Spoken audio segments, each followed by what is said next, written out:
അനധികൃത സ്വത്ത് സമ്പാദന കേസിൽ മുൻമന്ത്രി വി.എസ്. ശിവകുമാറിന് വിജിലൻസിന്റെ ക്ലീൻ ചിറ്റ്. അതേസമയം ശിവകുമാറിന്റെ ഡ്രൈവറും സുഹൃത്തുക്കളായ രണ്ടുപേരും വരവിൽ കവിഞ്ഞ സ്വത്ത് സമ്പാദിച്ചു എന്ന വിജിലൻസിന്റെ റിപ്പോർട്ട്. ആദായനികുതി വകുപ്പിന്റെ അന്വേഷണത്തിന് വിജിലൻസ് ശുപാർശ ചെയ്തു. ഡ്രൈവറെ പ്രോസിക്യൂട്ട് ചെയ്യാനും നിർദ്ദേശമുണ്ട്. വിവരങ്ങളുമായി അൻഫിലിറ്റ് ഡിസൂസ ചേരുകയാണ്. അൻഫിലിറ്റ്, ശിവകുമാറിന് ആശ്വാസം. പക്ഷേ ശിവകുമാറിന് നൽകിയ ക്ലീൻ ചിറ്റ് ഒപ്പമുള്ളവർക്കില്ല. ഏറെ അടുപ്പമുള്ള രണ്ടുപേർ കൂടി ആ ലിസ്റ്റിലുണ്ട് എന്നാണ് അറിയാൻ കഴിയുന്ന വിവരങ്ങൾ.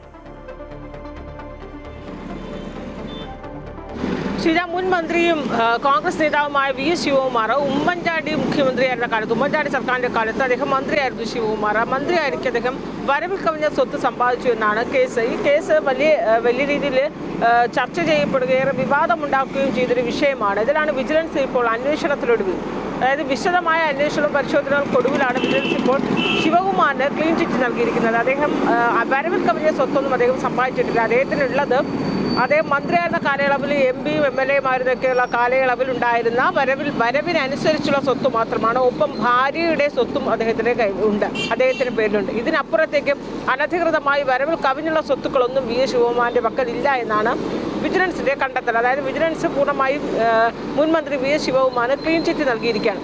അതേസമയം അദ്ദേഹത്തിന്റെ ഡ്രൈവറായിരുന്ന വ്യക്തിയും ഒപ്പം തന്നെ ഏറ്റവും അടുത്ത രണ്ട് സുഹൃത്തുക്കൾ, അദ്ദേഹം മന്ത്രിയായിരുന്ന കാലത്ത് ഇദ്ദേഹത്തിനോടൊപ്പം ഉണ്ടായിരുന്നവരാണ്. ഇവർ മൂന്ന് പേരും വരവിൽ കവിഞ്ഞ സ്വത്തുക്കളാണ് സമ്പാദിച്ചിരിക്കുന്നതെന്ന് വിജിലൻസ് കണ്ടെത്തി. ലക്ഷങ്ങളുടെ സമ്പാദ്യമാണ് ഇവരുടെ കയ്യിലുള്ളത്. അതിനനുസരിച്ചുള്ള വരവുകളൊന്നും തന്നെ ഇവർക്കില്ല. അപ്പോൾ അനധികൃതമായി വരവിൽ കവിഞ്ഞ സ്വത്ത് ഈ മൂന്ന് പേരും, മന്ത്രിയായിരുന്ന കാലത്ത് അദ്ദേഹത്തിനൊപ്പം ഉണ്ടായിരുന്ന ഡ്രൈവറും ഏറ്റവും അടുത്ത രണ്ട് സുഹൃത്തുക്കളും അനധികൃതമായി വരവിൽ കവിഞ്ഞ ലക്ഷങ്ങളുടെ സ്വത്ത് സമ്പാദിച്ചിട്ടുണ്ട് എന്ന് വിജിലൻസ് കണ്ടെത്തുകയും ആ റിപ്പോർട്ട് സർക്കാരിന് സമർപ്പിക്കുകയും ചെയ്തിട്ടുണ്ട്. അതായത് ശിവകുമാറിനെ പൂർണ്ണമായും ക്ലീൻ ചിറ്റ് നൽകുകയും അതോടൊപ്പം അടുപ്പക്കാരായ മറ്റു മൂന്ന് പേർ അനധികൃതമായി എങ്ങനെ ഈ ലക്ഷങ്ങൾ കണ്ടെത്തിയെന്ന്, ലക്ഷങ്ങൾ സമ്പാദിച്ചു എന്ന് കണ്ടെത്തണമെന്നും വിജിലൻസിന്റെ ശുപാർശ ആ റിപ്പോർട്ട് സർക്കാരിന്റെ കൈവശമാണുള്ള സർക്കാരിന് സമർപ്പിച്ചിട്ടുണ്ട്. മാത്രവുമല്ല, ഡ്രൈവറെ പ്രോസിക്യൂട്ട് ചെയ്യാനുള്ള അനുമതിയും തേടിയിരിക്കുകയാണ്. വിജിലൻസിന് തന്നെ ഡ്രൈവറെ പ്രോസിക്യൂട്ട് ചെയ്യാം. കാരണം ഡ്രൈവർക്ക് അനധികൃതമായ സ്വത്ത് സമ്പാദിച്ചു എന്ന് വിജിലൻസിന്റെ വിശദമായ അന്വേഷണ റിപ്പോർട്ടിലുള്ളതിനാൽ അത് മറ്റൊരു ഏജൻസിയെ ഏൽപ്പിക്കേണ്ടതില്ല. വിജിലൻസിന് തന്നെ ഡ്രൈവറെ പ്രോസിക്യൂട്ട് ചെയ്യാനുള്ള അധികാരമുണ്ട്. പക്ഷേ സർക്കാർ അതിന് അനുമതി നൽകണം. ആ അനുമതിയും സർക്കാർ തേടിയാണ് റിപ്പോർട്ട് സമർപ്പിച്ചിരിക്കുന്നത്. ഒപ്പം തന്നെയും ആദായനികുതി വകുപ്പിന്റെ അന്വേഷണത്തിനും കൂടി ഈ വിജിലൻസ് ശുപാർശ ചെയ്തിരിക്കുകയാണ്. കാരണം ഇൻകം ടാക്സിന്റെ അന്വേഷണം, കാരണം വരവിൽ കവിഞ്ഞ ലക്ഷങ്ങളാണ് സ്വത്ത് സമ്പാദിച്ചിരിക്കുന്നത്. ഒരുപക്ഷെ നേരത്തെ തന്നെ ആരോപണം ഉയർന്നിരുന്നു, വി.എസ്. ശിവകുമാർ നേരിട്ടും അദ്ദേഹം ഒപ്പം ബിനാമിയായും ഒക്കെ തന്നെ ലക്ഷങ്ങൾ കോടികൾ അദ്ദേഹം അനധികൃതമായി സമ്പാദിച്ചിട്ടുണ്ട് എന്നാണ് കേസ്. അപ്പോൾ ബിനാമിയായി സമ്പാദിച്ചതാണോ എന്നതിൽ ഏറ്റവും കൂടുതൽ വ്യക്തത വരുത്തേണ്ടതുണ്ട്. അതുകൊണ്ടാണ് ഡ്രൈവറെ പ്രോസിക്യൂട്ട് ചെയ്യാൻ വേണ്ടി അനുമതി തേടിയിരിക്കുന്നു. ഒപ്പം ആദായ നികുതി വകുപ്പിന്റെ അന്വേഷണം ഇതിൽ വേണമെന്നും വിജിലൻസിന്റെ ശുപാർശയുണ്ട്. ഇനി ഇക്കാര്യത്തിൽ തീരുമാനമെടുക്കേണ്ടത് സർക്കാരാണ്. ആഭ്യന്തര വകുപ്പ് വിജിലൻസിന്റെ മുഖ്യമന്ത്രിയുടെ വകുപ്പിന്റെ കീഴിലാണ് വിജിലൻസ് ഉള്ളത്. അതുകൊണ്ട് മുഖ്യമന്ത്രിയാണ് ഇക്കാര്യത്തിൽ അന്തിമമായ തീരുമാനമെടുക്കേണ്ടത്.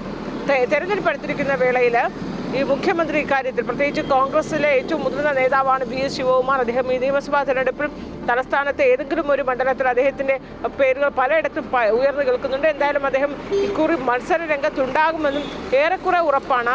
ആ ഒരു സാഹചര്യത്തിൽ അദ്ദേഹത്തിനെതിരെ ഇപ്പോൾ ഒരു വിജിലൻസിന്റെ ക്ലീൻ ചിറ്റ് നൽകുമ്പോൾ വ്യക്തിപരമായി ശിവകുമാറിന് നല്ലതാണ്, നേട്ടം തന്നെയാണ്. അതേസമയം അദ്ദേഹത്തിന്റെ ഡ്രൈവർ ഉൾപ്പെടെ ഉള്ളവരുടെ അനധികൃതമായ സ്വത്ത് സമ്പാദനം ഏത് വഴിയിലൂടെയാണ് എന്ന് കണ്ടെത്തേണ്ടതുണ്ട് എന്ന ഒരു റിപ്പോർട്ട് വരുമ്പോൾ അതിൽ മുഖ്യമന്ത്രി എന്ത് നടപടി സ്വീകരിക്കും?